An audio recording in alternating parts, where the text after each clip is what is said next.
الحمد للہ وکفی وسلام علی عبادہ الذین اصطفی اما بعد اعوذ باللہ من الشیطان الرجیم بسم اللہ الرحمن الرحیم یا ایہا الذین آمنوا اتقوا اللہ وابتغوا الیہ الوسیلہ وجاہدوا فی سبیلہ لعلکم تفلحون صدق اللہ مولانا العظیم۔ قابل قدر بزرگوں، دوستوں، بھائیوں، السلام علیکم ورحمۃ اللہ وبرکاتہ۔ گزشتہ جمعہ توحید کے عنوان پر کافی تفصیلات آپ حضرات کی خدمت میں پیش کی گئی تھی۔ اللہ تعالیٰ نے انسان کو جتنی نعمتیں عطا فرمائی ہیں اس میں سب سے بڑی اور قیمتی نعمت ایمان ہے۔ اسی لیے متقیوں کی علامتیں اور صفات بیان کرتے ہوئے قرآن کریم نے سب سے پہلی صفت کا جو تذکرہ کیا ہے، ھدی للمتقین الذین یؤمنون بالغیب،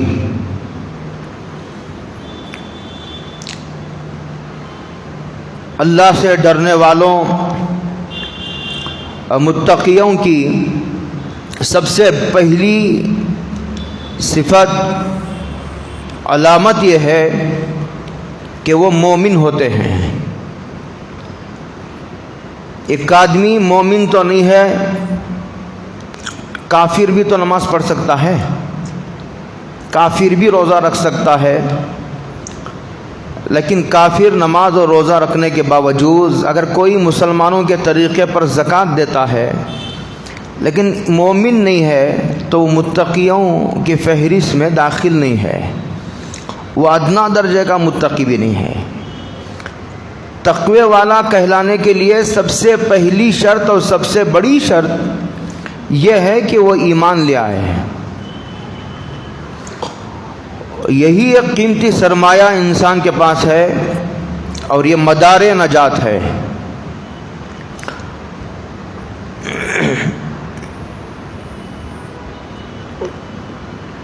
اسی لیے اس کو بچا کر رکھنا اور اسے خراب کرنے والی چیزوں اور اسباب اختیار کرنا اور اس کے قریب جانا، یہ اپنے آپ کو ہلاک کرنا اور برباد کرنے کے مترادف ہے۔ اس وقت میں نے قرآن مجید کی ایک آیت کریمہ تلاوت کی ہے، سورہ مائدہ کی آیت کریمہ ہے۔ 6ویں پارے میں سورہ مائدہ ہے، اس میں یہ آیت کریمہ ہے کہ یا ایھا الذین آمنوا اتقوا اللہ، اے ایمان والو اللہ سے ڈرو۔ اس کے بعد ہے وابتغوا الیہ الوسیلہ، اور اللہ تعالیٰ کی نزدیکی حاصل کرنے کے لیے وسیلہ تلاش کرو۔ عموماً لوگ بزرگوں سے وسیلہ پکڑنے کے باب میں یہ آیت کریمہ پڑھ دیتے ہیں، حالانکہ اس میں اس کا کوئی ذکر نہیں ہے۔ بڑے بڑے مفسرین نے اس کی تفسیر یہ کی ہے کہ اللہ تعالیٰ کا قرب حاصل کرو، اللہ تعالیٰ کی نزدیکی حاصل کرو عبادت کر کے اور اس کی فرما برداری کر کے، اعمال کا اہتمام کر کے اس کا قرب حاصل کرو، اس لیے کہ اعمال بجا لانے سے اور اس کی فرما برداری کرنے سے اللہ کا قرب اور نزدیکی حاصل ہوتی ہے۔ آیت کریمہ میں وسیلے کا لفظ آیا ہے، اس سے وہ بزرگوں کا وسیلہ مراد نہیں ہے۔ بزرگوں سے وسیلہ پکڑنے کے باب میں لوگ یہ آیت کریمہ پڑھ دیتے ہیں، یہ ان کی جہالت کا نتیجہ ہے، اس لیے کہ قرآن پڑھتا کون ہے؟ قرآن کی تشریح اور تفسیر دیکھتا کون ہے؟ یہ رواجی باتیں، رسم و رواج، رسم و ریت کی جو سوسائٹی میں، معاشرے میں، ہمارے ماحول میں چلتی ہیں، اور سنی سنائی باتیں آگے فارورڈ کر دی جاتی ہیں۔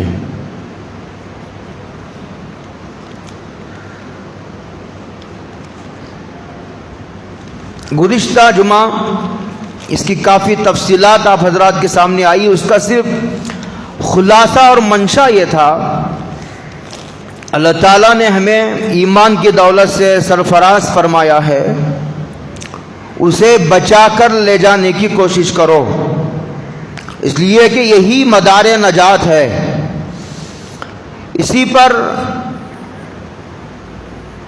کامیابی ڈیپینڈ ہے۔ اگر اس میں کسی چیز کی ملاوٹ ہو گئی تو سارا کرا کرایا برباد ہو جائے گا، ساری محنت ستیاناش ہو جائے گی۔ اسی لیے تھوڑا بھی داغ اور دھبا آنے نہ دو ایمان پر، اس طرح ایک پاکیزہ اور صاف ستھری زندگی گزارنے کی کوشش کرو۔ اس کا ایک نقشہ گزشتہ جمعہ پیش کیا گیا تھا، اور یہیں آ کر بات رکی تھی کہ وسیلے کا کیا مطلب ہے، اس کی اقسام کیا ہیں۔ میں پیچھے سے جوڑ لگانے کے لیے ہلکی تشریح کر کے آگے بڑھوں گا۔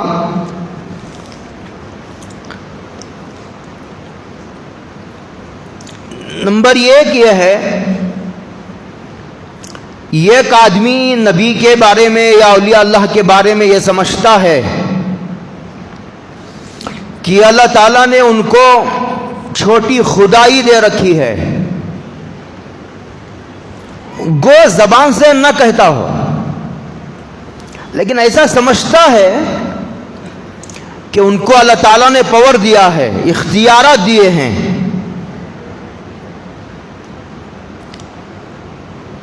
اور وہ اپنے اختیارات کی وجہ سے تصرف بھی کرتے ہیں، نفع نقصان پہنچانے کی ان کو اجازت دی گئی ہے۔ ایسا سمجھنا تو کفر ہے، ایسا تو کسی کو نہیں دیا گیا۔ قرآن کریم نے جگہ جگہ انبیاء کے واقعات اور ان کی ابدیت کے اقوال نقل کیے ہیں۔ حضرت سیدنا ایوب رضی اللہ علیہ السلام نبی ہیں، اور جلیل القدر نبی ہیں بنی اسرائیل کے۔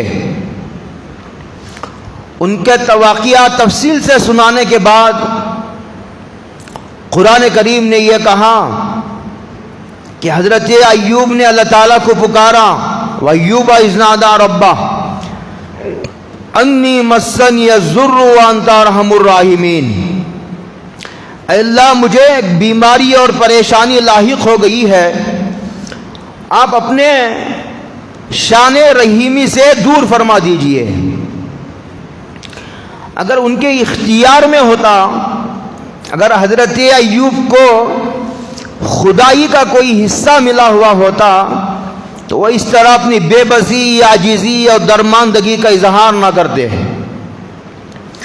حضرت یونس علیہ السلام کے بارے میں قرآن کریم نے ذکر کیا، وَظَنُّونِي ذَهَبَ مُغَاضِبًا فَظَنَّ أَن لَّن نَّقْدِرَ عَلَيْهِ فَنَادَىٰ فِي الظُّلُمَاتِ أَن لَّا إِلَٰهَ إِلَّا أَنتَ سُبْحَانَكَ إِنِّي كُنتُ مِنَ الظَّالِمِينَ۔ حضرت یونس علیہ السلام اللہ کی اجازت کا انتظار، ان کے حکم کا انتظار کیے بغیر شہر چھوڑ کر چلے گئے، اس وجہ سے کہ میرے اس حرکت پر، میرے اس عمل پر اللہ میری گرفت نہیں فرمائیں گے. اور وہ مچھلی کے پیٹ میں چلے گئے، لمبا قصہ ہے. وہاں اللہ تعالیٰ نے قرآن کریم نے کہا انہوں نے مجھے پکارا، اور کن الفاظ میں پکارا اسے بھی نقل کیا ہے. لا الہ الا انت سبحانک انی کنت من الظالمین. اس دعا کو دعائے یونس کہتے ہیں. اس کی بڑی فضیلت آئی ہے. مشکلات اور مصیبتوں کے زمانے میں خاص تعداد بھی حدیث میں آئی ہے، 40 یا 40 پر ایک مرتبہ آدمی پڑھتا. اگر اللہ کو منظور ہوا تو اللہ تعالیٰ اس کی اس مصیبت کو دور فرما دیتے ہیں. تو حضرت یونس نے مچھلی میں اللہ کو پکارا.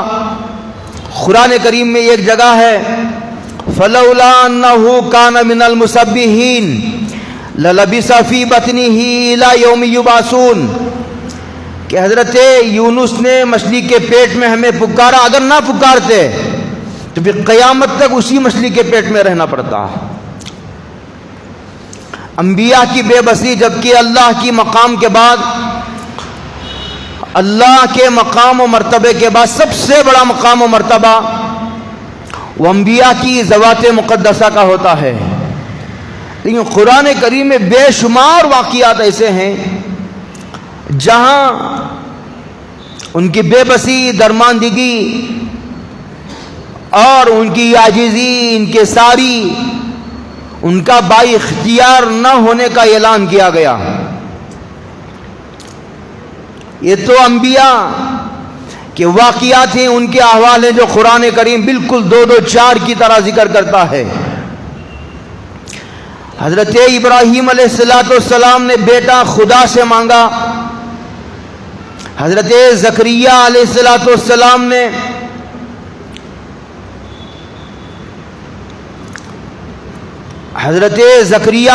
السلام نے بیٹا خدا سے مانگا، اور ان کو آرے سے 2 ٹکڑے کر دیے گئے حضرت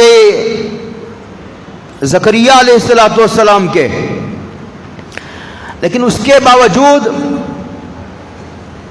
وہ اپنے آپ کو بچانے میں کامیاب نہ ہو سکے. اس سارے واقعات کا خلاصہ یہ ہے کہ نبی جو اللہ کے بعد سب سے بڑے مقام و مرتبے پر فائز ہوتا، وہ کسی نفع نقصان کا مالک نہیں ہوتا. انبیاء کے زبان سے، بلکہ انبیاء کے سردار حضرت محمد الرسول اللہ صلی اللہ علیہ وسلم کے زبانی اس بات کا اعلان کیا گیا اور کرایا گیا کہ آپ کہیے، لوگوں کو یہ بات بتا دیجئے تاکہ وہ کسی غلط فہمی میں نہ رہے کہ میں کسی نفع نقصان کا مالک نہیں ہوں. لا املک لنفسی نفعا ولا ضرا الا ما شاء اللہ. اور اس غلط فہمی میں بھی نہ رہے کہ میں کوئی غیب کا علم رکھتا ہوں. ولو کنت اعلم الغیب لاستکثرت من الخیر. اگر مجھے علم غیب ہوتا، علم غیب ہے تو نہیں، کہ اگر ہوتا تو میں خیر کے کاموں میں اور زیادتی کر دیتا اور مجھے کوئی برائی لاحق نہ ہوتی. جبکہ ایک مرتبہ حضرت رسول اللہ صلی اللہ علیہ وسلم کو یہودیوں نے پتھر ڈال کر قتل کر دینے کا پلان بنایا. حضور کو پتہ ہی نہیں چلا. حضرت جبریل نے آ کر کے اطلاع دی. ہار گم ہو گیا حضرت عائشہ کا. سرکار پریشان رہے. بعد میں ان کو اطلاع ہوئی. اسی طرح تہمت کا واقعہ حضرت عائشہ کا تو مشہور ہے رضی اللہ تعالی عنہا. اس موقع پر سرکار دو عالم صلی اللہ علیہ وسلم پریشان رہے اور کئی صحابہ سے انہوں نے حضرت حضور نے پوچھا بھی.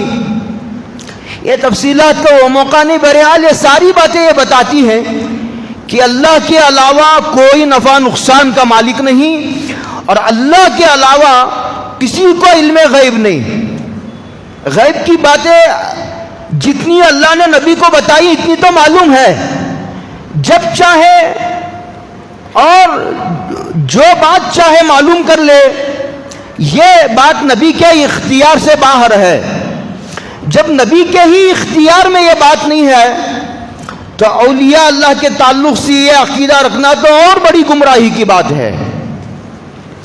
تو میں یہ کہہ رہا تھا، میں نے جو آیت پڑھی اس میں وسیلے کا ذکر آیا ہے، وہاں وسیلے سے بزرگوں سے وسیلہ پکڑنا مراد نہیں ہے، اس کی اقسام بیان کر رہا ہوں کہ سب سے پہلا درجہ یہ ہے کہ ایک آدمی انبیاء کے تعلق سے یا اولیاء کے تعلق سے یہ عقیدہ رکھے کہ اللہ نے ان کو چھوٹی خدائی دے رکھی ہے، یہ کفر ہے اور شرک ہے۔ گو نماز پڑھتا ہو، ایسا عقیدہ رکھنے والا روزہ رکھتا ہو، حج کرتا ہو، وہ مسلمان نہیں ہے، اس کی نجات ممکن ہی نہیں ہے۔ اس لیے آپ اپنے عقیدے کو ٹھیک کر لینے کی ضرورت ہے، اور اس عقیدے کا ذکر بزرگوں کی کتابوں میں نہیں، قرآن مجید میں ہے، یہ سمجھنے کی بات۔ دوسرا، اولیاء اللہ کے تعلق سے یہ عقیدہ رکھنا کہ یہ سفارش کریں گے اللہ کے ہاں، ٹھیک ہے سفارش کرتے ہوں گے، لیکن یہ عقیدہ کہ اولیاء اللہ کی سفارش کر دینے کے بعد اللہ مجبور ہو جاتا ہے، اللہ کو ان کی بات ماننا ضروری ہے، یہ بات غلط ہے، یہ بات بھی غلط ہے۔ ایسا نہیں، اللہ کسی سے دبتا نہیں ہے اور کسی کے دباؤ سے وہ مجبور نہیں ہوتا، وہ دنیا کے بادشاہوں کی طرح نہیں ہے۔ دنیا کے بادشاہوں کی بادشاہت تو ووٹوں کی بنیاد پر ہے، لوگ پسند کریں گے وہ بادشاہ ہے، لوگ پسند نہ کریں تو ان کی بادشاہت اسی دن ختم ہو جاتی ہے۔ تیسرا، قبروں کے پاس جا کر اولیاء اللہ سے ڈائریکٹ درخواست کرنا دعا کی۔ شہداء کے بارے میں یہ بات قرآن مجید میں ہے کہ شہداء اپنی قبروں میں زندہ ہیں۔ اولیاء اللہ کے بارے میں یہ بات کہ وہ اپنی قبروں میں زندہ ہیں یا نہیں ہیں، قرآن مجید میں اور احادیث میں اس کا کوئی ذکر نہیں ملتا۔ جو آدمی اللہ کے راستے میں شہید ہو گیا اس کے بارے میں قرآن مجید میں ہے کہ وہ زندہ ہیں، بل احیاء عند ربہم یرزقون، اور اللہ تعالیٰ ان کو روزی پہنچاتے ہیں۔ یہ ہمارا عقیدہ اہل سنت والجماعت کا۔ شہداء کو چھوڑ کر باقی کے بارے میں، انبیاء کے بارے میں بھی ہمارا عقیدہ ہے کہ انبیاء اپنی قبروں میں باحیات ہیں، تمام انبیاء اپنی قبروں میں زندہ۔ اللہ نے اس بات کو زمین پر حرام کر دیا ہے کہ وہ انبیاء کے جسموں کو کھائے، لیکن اس میں اختلاف ہوا ہے کہ اولیاء اللہ قبروں میں زندہ ہیں تو وہ ہر آدمی کی بات سنتے ہیں یا نہیں سنتے، اس میں اختلاف ہے، اور بڑا شدید اختلاف ہے، چونکہ ہم پڑھتے نہیں ہیں، سنی سنائی باتوں پر ہمارا گزارا ہے،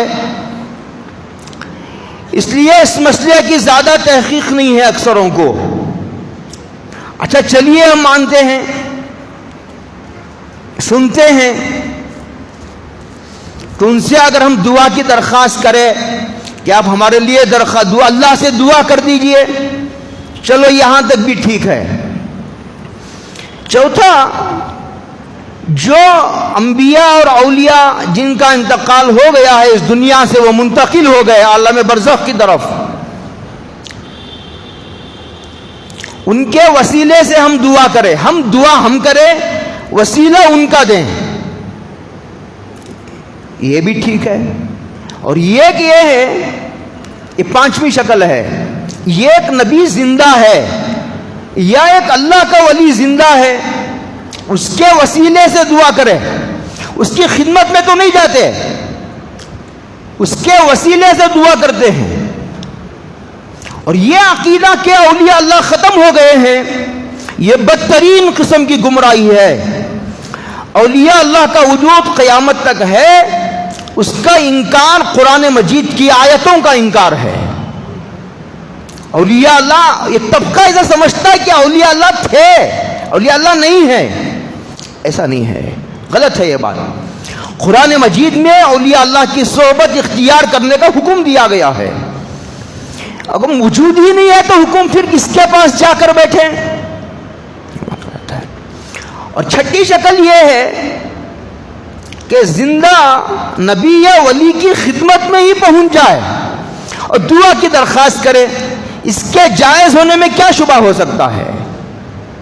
اور ساتویں بات یہ ہے کہ آدمی اپنے ایمان و اعمال کا وسیلہ دے کر کے دعا کرے. اس کے بارے میں بھی حدیثوں میں، صحیح حدیثوں میں ذکر ملتا ہے.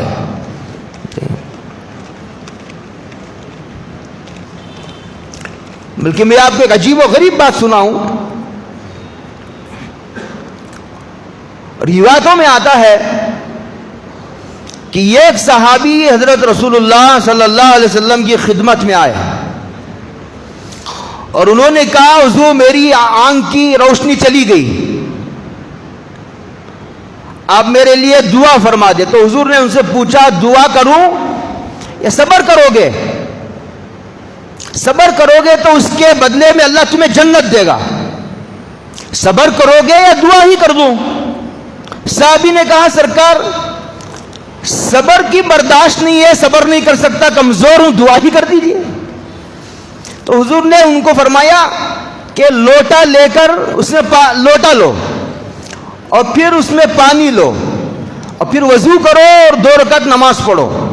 اور پھر حضور نے ان کو دعا سکھلائی اور دعا یہ اس طرح سکھلائی کہ آپ اللہ سے یوں کہو کہ اللہ میں تجھ سے سوال کرتا ہوں اور تیری طرف متوجہ ہوتا ہوں، لیکن محمد صلی اللہ علیہ وسلم کا وسیلہ دے کر. یہ حدیث میں ہے اور یہ صحیح روایت ہے.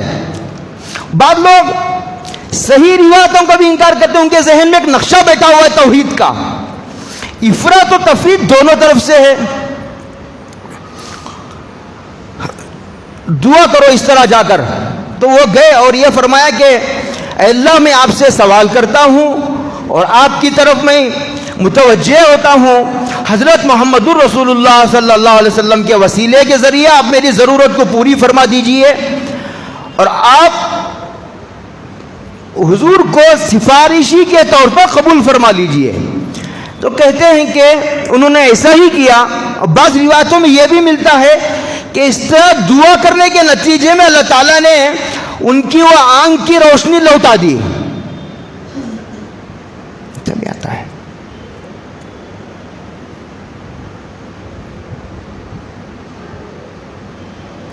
بلکہ حضرت فاروق اعظم رضی اللہ تعالی عنہ توحید کے سب سے بڑے علمبردار،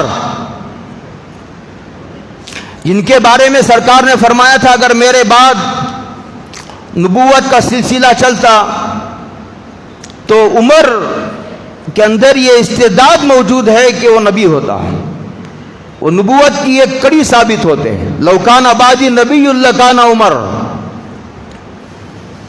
انہوں نے یہ ارشاد فرمایا ہے کہ جب دعا شروع کرو تو سب سے پہلے اللہ کی حمد و ثنا بیان کرو. لوگ جلدی کرتے ہیں، ہاتھ اٹھاتے ہی دعا اپنی ضرورتیں مانگنا شروع کر دیتے. سب سے پہلے اللہ کی تعریف بیان کرو. مخلوق کے سامنے چاپلوسی کرنا یہ انسان کی شرافت کو ٹھیس پہنچانے والی چیز ہے. اللہ کے سامنے چاپلوسی کرنا تو یہ آدمی کی سعادت مندی کی بات ہے. اللہ کے سامنے مانگنا، رونا، گڑ گڑانا، لگ لپٹ کر مانگنا. ایسے ایک بچہ حضرت ہردوئی رحمت اللہ علیہ فرمایا کرتے تھے دعا مانگنا تو بچوں سے سیکھو. دیکھو کیسے لگ لپٹ کر دعا مانگتے ہیں. اس کے بعد درود شریف پڑھی جائے، اس کے بعد دعا، اور دعا کے درمیان میں بھی یا ذل جلال والاکرام، یا ذل جلال والاکرام کا کثرت سے حوالہ دیا جائے. اب اس کی تشریح کا یہ موقع نہیں ہے. علامہ روح المعانی نے جہاں سورہ رحمان میں آخر میں وہ تبارک اسم ربی کا ذی الجلال والاکرام آیا، وہاں انہوں نے بڑے اچھی تفسیر کی ہے. وہاں اس کے بعد جب دعا ختم کرنے کا نمبر آئے تو اللہ کی حمد اور درود پر دعا کو ختم کیا جائے، شروع میں اور آخر میں درود شریف ہو. کہتے ہیں پھر یہ دعا قبول ہو جاتی ہے، ورنہ یہ دعا لٹکی رہتی ہے، معلق رہتی ہے. یہ حضرت فاروق اعظم کا اثر ہے.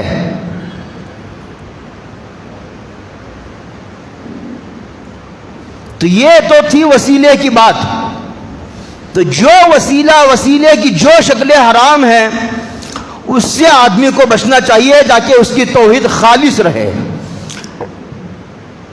اس میں کسی قسم کی آمیزش و ملاوٹ نہ ہو. اور استعانت خالص اللہ سے قرآن مجید میں ہے، ایاک نعبد و ایاک نستعین، اے اللہ ہم تیری ہی عبادت کرتے ہیں اور تجھ ہی سے مدد مانگتے ہیں.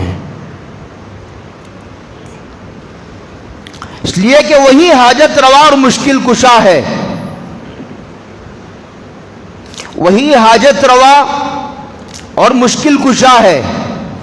بزرگوں سے دعا کرانا، دعا کی درخواست کرنا، ان کا وسیلہ دینا غلط نہیں، لیکن ڈائریکٹ ان کو بائی اختیار سمجھ کر دعا کرنا تو یہ شرک ہے.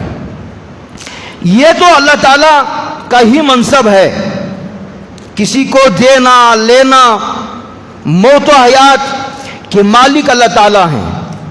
اسی لیے بعض لوگ جو یا غوث یا علی اس طرح سے پکارتے ہیں، یہ اللہ تعالیٰ کہ اس شان کو ٹھیس پہنچاتے ہیں اور شرک کا ارتکاب کرتے ہیں.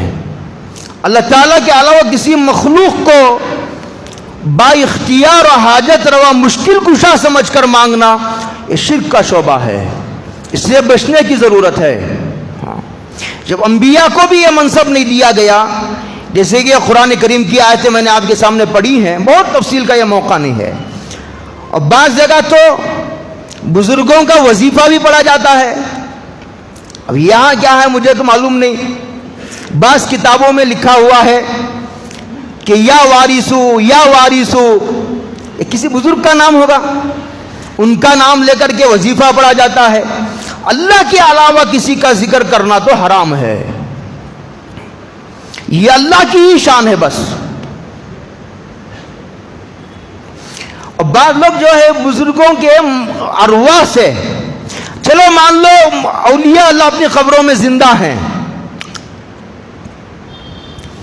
لیکن ان کے ارواح سے استخارہ کرنا، مثال کے طور پر میں ایک کاروبار شروع کرنا چاہتا ہوں، اولیاء اللہ سے پوچھنا چاہتا ہوں کہ یہ کاروبار میرے لیے نفع بخش ہوگا یا نقصان دے گا.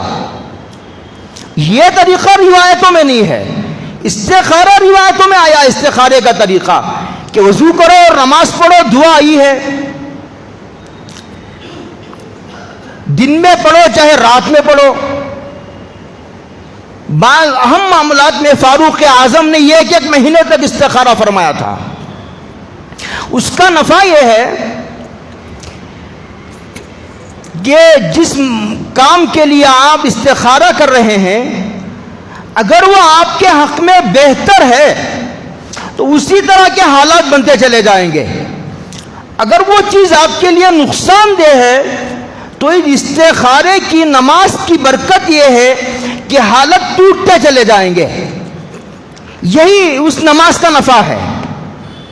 لیکن بزرگوں کی روح مبارک اور ارواح مبارکہ سے خیر طلب کرنے کا یہ طریقہ قرآن و حدیثوں سے ثابت نہیں ہے اور نہ صحابہ کرام سے ثابت ہے. اور پھر جو ہے انبیاء اور اولیاء اللہ کے تعلق سے یہ عقیدہ رکھنا کہ ان کو بے پناہ علم و قدرت ہوتی ہے، ایسا نہیں ہے، ایسا تو نبی کو بھی نہیں ہے. جس کو جب جو بات معلوم کرانا ہو وہ کرا دی جاتی ہے. انبیاء کو بھی غیب کا اتنا ہی علم ہے جتنا دیا گیا ہے. بعض صحابہ کو بھی بعض غیب کی باتوں پر مطلع کیا گیا، جس کو آپ کشف کہیے، الہام کہیے. جیسے حضرت فاروق اعظم کے بارے میں آتا ہے کہ ایک مرتبہ جمعہ کا موقع تھا یا عید کا، کھڑے ہو کر کے ممبر پر سے، ایک صحابہ کی ایک جماعت جہاد کے لیے گئی تھی، صحابی کا نام ساریہ تھا، کھڑے ہو کر کے حضرت عمر نے کہا یا ساریہ الجبل، یا ساریہ الجبل، ساریہ پہاڑ کی طرف دیکھو، پیچھے سے آ رہی ہے دشمن کی فوج۔ جب واپس آئی تو ساریہ نے خبر دی اور کہا جب حضرت فاروق اعظم نے پکارا مجھے ایسا معلوم ہوتا تھا کہ حضرت عمر بازو کھڑے ہو کر کے میرے کان میں کہہ رہے ہوں۔ بات پہنچا دی گئی، اور حضرت فاروق اعظم پر کیسے کھلا؟ اللہ نے کھول دیا۔ حضرت جنید بغدادی کے بارے میں آتا ہے کہ یہ ایک یہودی مسلمانوں کا لباس، مسلمانوں جیسا چہرہ مہرہ بنا کر کے آیا، اور اس نے کہا کہ حضرت مجھے ایک حدیث کے بارے میں معلوم کرنا ہے، اتقوا فراست المؤمن فإن مومن کی فراست سے بچ کر رہو، اپنے دل میں خطرات نہ لاؤ، دل کو سنبھال کر کے ان کی خدمت میں جاؤ، اس لیے کہ وہ اللہ کے نور سے دیکھتے ہیں۔ یہ حدیث میں حضرت عثمان غنی ایک مرتبہ ممبر پر کھڑے ہو کر کے، ایک صحابی بازار سے آ رہے تھے، ان کی نظر ایک عورت پر پڑ گئی، اور بہت خوبصورت عورت تھی، 2-3 مرتبہ انہوں نے دیکھا، اور پھر حضرت عثمان غنی کے مجلس میں آ گئے تو حضرت عثمان غنی خطبہ دے رہے تھے، داخل ہوتے ہی حضرت عثمان غنی نے کہا کیا ہو گیا لوگوں کو، ہماری مجلس میں گناہ کر کے چلے آتے ہیں، یہ کہا، فوراً کہا۔ تو صحابی کھڑے ہو کہا حضرت کیا وہی کا سلسلہ اب بھی جاری ہے؟ کہا وہی کا سلسلہ جاری نہیں ہے، لیکن اللہ تعالیٰ جس کو چاہتے ہیں جو ہے اس کو فراست عطا فرماتے ہیں، فراست یہ اب بھی ہے۔ یہ الگ بات ہے کہ کوئی کہتا ہے کوئی خاموش رہ جاتا ہے، ضرورت پڑتی ہے تو کہا جاتا ہے، ورنہ لوگ ڈریں گے، آتے آتے گھٹنوں کے بل گر جائیں گے اگر یہ بتا دیا جائے کہ کیا کیا سنا جاتا ہے، کیا کیا سنایا اور دکھایا جاتا ہے۔ لیکن ان سب کے باوجود انبیاء اور اولیاء اللہ کے تعلق سے علم غیب کا عقیدہ یہ توحید سے ٹکرانے والا عقیدہ ہے، یہ میں عرض کر رہا تھا۔ حضرت جنید بغدادی سے یہودی نے کہا اس حدیث کا مطلب کیا ہے؟ تو حضرت نے کہا کہ پہلے کلمہ پڑھ پھر بتاؤں گا، وہ ختم بھی گر گیا۔ یہودی تھا، اسی کو کہتے ہیں فراست۔ بہت دور بات نکل گئی۔ تو اس طرح کا عقیدہ کہ نبی اور ولی جو چاہے کر سکتا ہے اور اسے ہر چیز کا علم ہوتا ہے، یہ بات قرآن کی بے شمار آیتوں اور ہزاروں احادیث اور صحابہ کے جو ہے وہ بے شمار اقوال، تابعین و بزرگوں کے جو ہے وہ زندگیوں سے میل کھاتی ہوئی بات نہیں ہے، اس لیے اپنے عقیدے کو صاف کر لینے کی ضرورت ہے۔ جب ہمارے دنیا تو لٹ گئی، دشمن نے ہمارے سے حکومت چھینی ہے، اب اس بات کی کوشش کی جا رہی ہے کہ جو بچا کچا ایمان ہے وہ بھی چھین لیا جائے۔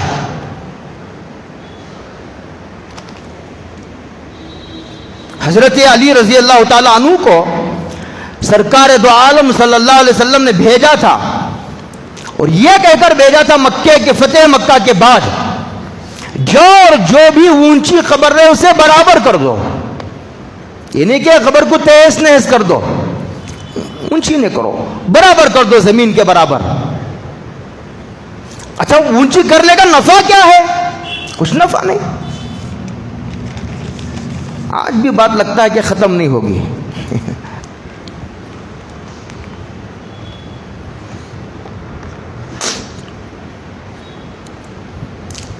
دوسرا، اپنے والدین کی، خاص طور سے اپنے بزرگوں کی تصویروں کو، اس لیے کہ اپنے بزرگوں کی یا اساتذہ کی آدمی کے دل میں محبت، عظمت، عقیدت ہوتی ہے، اور اسی راستے سے شرک آیا ہے۔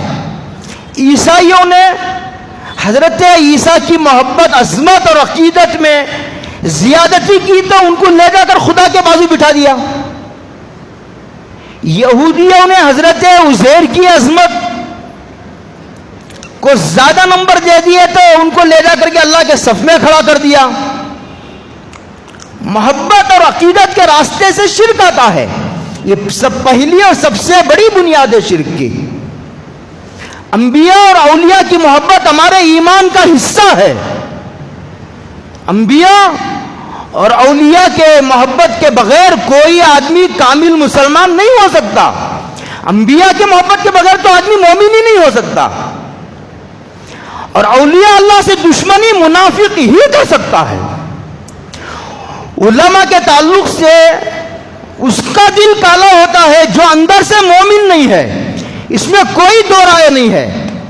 لیکن ان کے مقام پر رکھ کر ان کی عزت کرنا، عظمت کرنا، محبت کا معاملہ کرنا اور ان کی تابعداری کرنا، یہ ہر چیز کو اس کے درجے پر رکھنا ہے. خدا کو خدا کا درجہ، نبی کو نبی کا درجہ، صحابہ کو صحابہ کا درجہ، اولیاء اللہ کو اولیاء اللہ کا درجہ. یہ تفصیلات قرآن و حدیث میں آئی ہیں.